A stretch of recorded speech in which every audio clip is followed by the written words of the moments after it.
नमस्कार, मैं हूं एडवोकेट डॉक्टर अजय कुमार। जमानत बेल का रूल है या मजाक? सुप्रीम कोर्ट बोलता कुछ है और जमीनी हकीकत बयां कुछ करती है।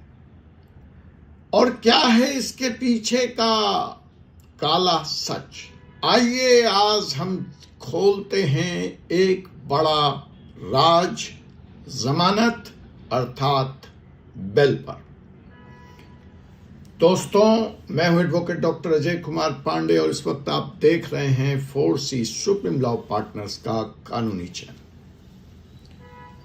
आप अक्सर सुनते होंगे खबरों में, अखबारों के माध्यम से कि साहब bail is the rule and jail is the exception. खुदा न खास्ते आपका पाला न पड़ जाए और आपको जमानत के लिए, अपने लिए या अपने जानने वालों के लिए कोर्ट की चक्कर न लगाना पड़े। जेल अपवाद है, बेल नियम है।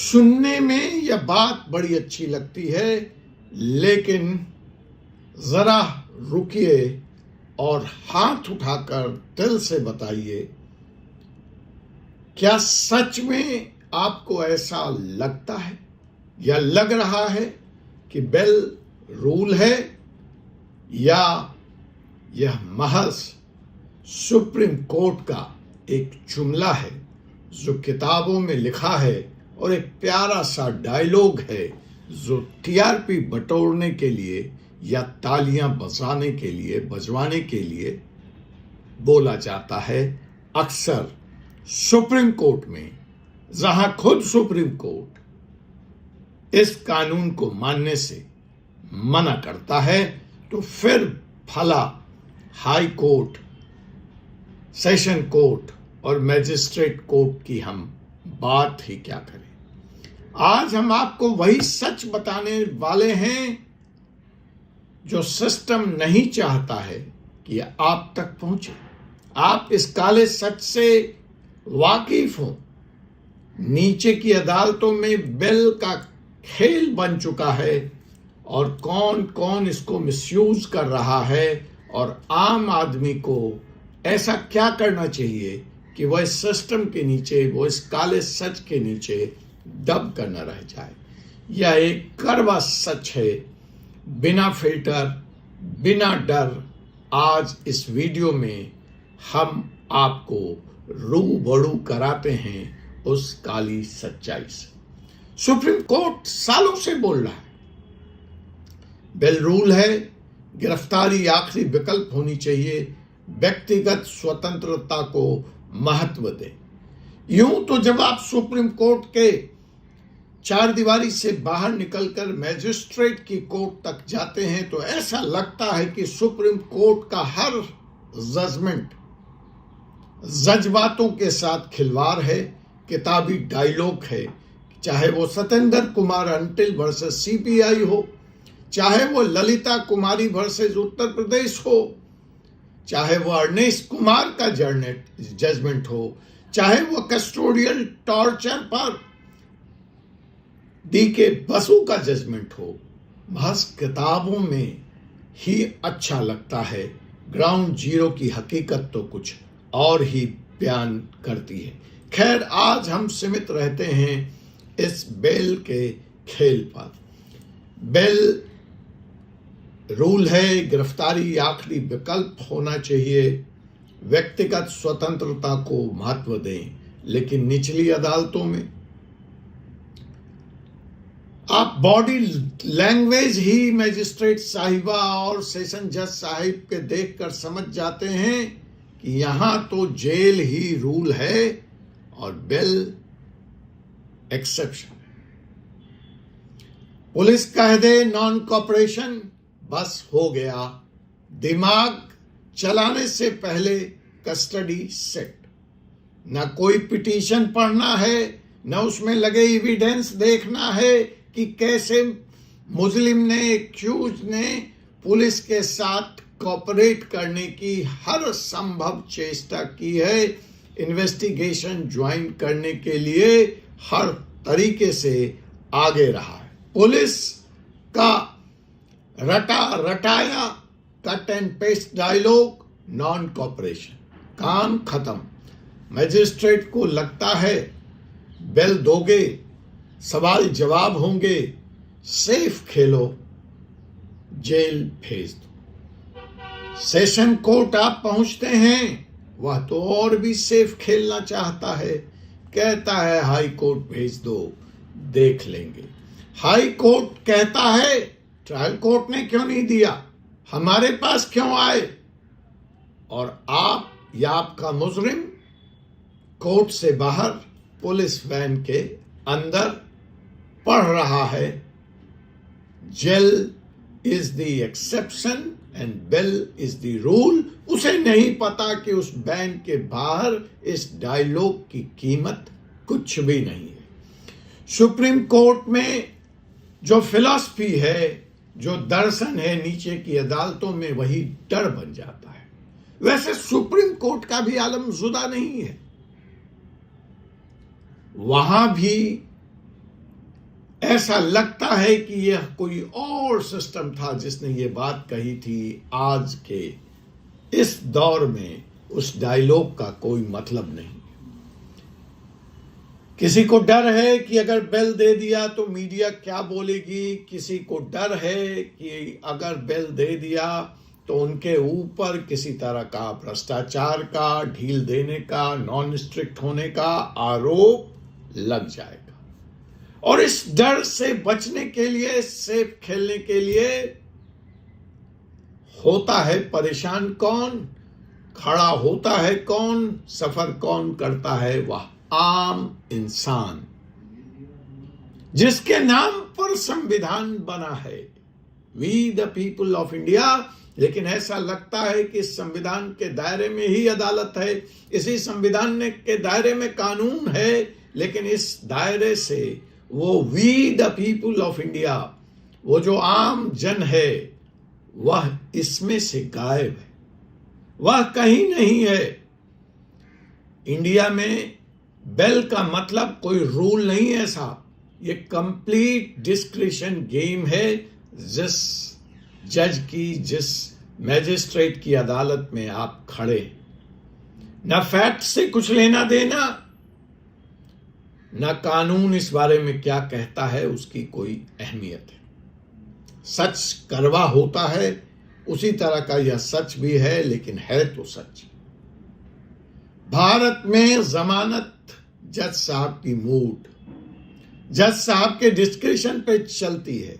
एक जज देगा, दूसरा जज नहीं देगा। एक ही फैक्ट में, उसी मैजिस्ट्रेट की कोर्ट में एक को मिलेगा, दूसरे को नहीं मिलेगा सिमिलर फैक्ट में। क्यों? क्योंकि बेल का कोई नियम ही नहीं है। सब कुछ मूड और जज साहब के, हाकिम साहब के माइंडसेट से चलता है। कई जजेस कंजर्वेटिव माइंडसेट के हैं, तो उनका कथन है पहले गिरफ्तार करो, बाद में देखेंगे, जरा बच्चों को स्कूल से ले आए। और दूसरी तरफ जो जज मॉडर्न और प्रोग्रेसिव हैं, मतलब न्याय देना चाहते हैं, लेकिन आपका मामला उनकी कोर्ट में लगेगा तब ना। तो साहब यही है देश का असली सच, जहां जेल अपवाद न बनकर नियम बन गई है और बेल किस्मत का खेल। जज साहब का मूड, पुलिस का सबसे बड़ा हथियार, कुछ करना नहीं है, कुछ धरना नहीं है, खड़े हो जाओ, कह दो नॉन कोऑपरेशन। जब भी फाइल करो, देख लो जाके अदालतों में, नीचे हाई कोर्ट में, सुप्रीम कोर्ट में, एक ही रटा रटा डायलॉग है साहब, नॉन कोऑपरेशन। एक्यूज ने जांच में सहयोग नहीं किया, भाई उसने मेल भेजे, भाई उसने कॉल किए, भाई उसने लेटर भेजा, सब इग्नोर, कुछ भी रिकॉर्ड पे मत लाओ, और सिर्फ खड़े होकर कह दो कोर्ट में साहब मुजरिम ने कॉपरेट नहीं किया और कोई भी कोर्ट पिटीशन में लगे इस एविडेंस को देखने को तैयार नहीं है, पुलिस के इस बयान को वेरीफाई करने को तैयार नहीं है और यह मान लेती है कि पुलिस जो कह रही है वह काट्य सच है, क्योंकि यहां रहते हैं जज साहब सेफ और यही है असलियत। कई कैटेगरी के केस में तो पहले से माइंडसेट तय है कि भैया ऐसी कैटेगरी का केस है तो इसमें तो पहले कस्टडी और फिर होगी जांच। मसलन rape 376, SC/ST act, POCSO act, NDPS act, economic offences. इनमें अदालतों को जेल ही सिर्फ सेफ विकल्प लगता है, लेकिन समस्या यहां यह है कि इन सारे केसेस में जहां खुद अदालत मानती है और यह कहती है कि इन कैटेगरी के 60% केस फेक हैं, लेकिन जब तक आप वहां पहुंचेंगे कई निर्दोष जिंदगियां बर्बाद हो चुकी होती हैं, कई निर्दोष परिवार मिट चुका होता है। अब ऐसे हालात में मसला है वकील क्या करे, मसला है क्लाइंट क्या करे, क्या रास्ता है। कोशिश करते हैं कि सबसे पहले तो भैया दूर रहो, फंस ना जाओ, लेकिन अगर आप किसी केस में बेल के पेंच में फंसी गए हैं तो इन बातों का ध्यान रख लीजिए, शायद कुछ हो जाए। पहला, मैं जांच में सहयोग कर रहा हूं, पुलिस के साथ रूल 1, इसको फॉर्मूला को रट लो कि मैं जांच में सहयोग कर रहा हूं और इस सहयोग का पूरा डॉक्यूमेंट्री ट्रेल तैयार करो। पुलिस को ईमेल भेजो, व्हाट्सएप मैसेज भेजो, लेटर्स भेजो, लोकेशन प्रूफ भेजो, कॉल रिकॉर्ड रखो और ये सब बेल के वक्त अदालत के समक्ष लेकर आओ ताकि पुलिस की नॉन कॉपरेशन की थियोरी डिमोलिश हो सके, डिस्ट्रॉय हो सके। रूल नंबर 2, FIR पढ़कर वही कहानी दोहराने से कुछ नहीं होने वाला, उसको दोहराने का कोई मतलब नहीं है। अपना वर्जन फिक्स करो, फिर मत बदलो। जजेस कंसिस्टेंसी देखते हैं कि आप अपनी बातों पर लगातार कायम हो। रूल नंबर 3, बेल एक नैरेटिव का गेम है। जो अच्छा वकील होता है वह सेक्शंस पे जोर नहीं देता है, वह आपकी कहानी को कंट्रोल करता है। और रूल नंबर 4, अपनी ह्यूमन बैकग्राउंड दिखाओ। जज भी इंसान है, उसके भी परिवार हैं, उसके भी बच्चे हैं, उसके भी बुजुर्ग हैं। अपनी मेडिकल कंडीशन बताओ, शायद कुछ असर हो जाए हाकिम साहब पर। रूल 5, बेल फाइल करने से पहले पुलिस को एक्सपोज करो। Section 91(1)(06) BNSS। रिट दाखिल करो इलीगल डिटेंशन के लिए, रिप्रेजेंटेशन दो SHO DCP, रिप्रेजेंटेशन दो महिला आयोग, रिप्रेजेंटेशन दो नेशनल ह्यूमन राइट कमीशन और अगर SC/ST वर्ग से आते हो तो SC/ST कमीशन।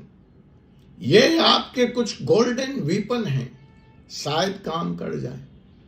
आप जो सिस्टम है उससे लड़ तो सकते नहीं, इन टिप्स के सहारे शायद इसमें कोई जगह आप अपने लिए बना पाओ, या कम से कम सिस्टम को आप आईना तो दिखाई दोगे।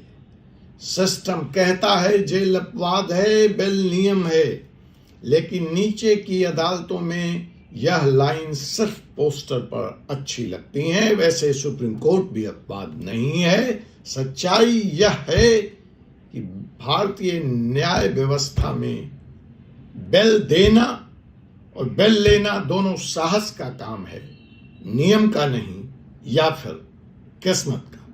एक बात याद रखिए, आप सही रणनीति, सही डॉक्यूमेंट्स और सही लीगल माइंडसेट के साथ मौजूदा हालात में भी पूरे गेम को बदल सकते हैं।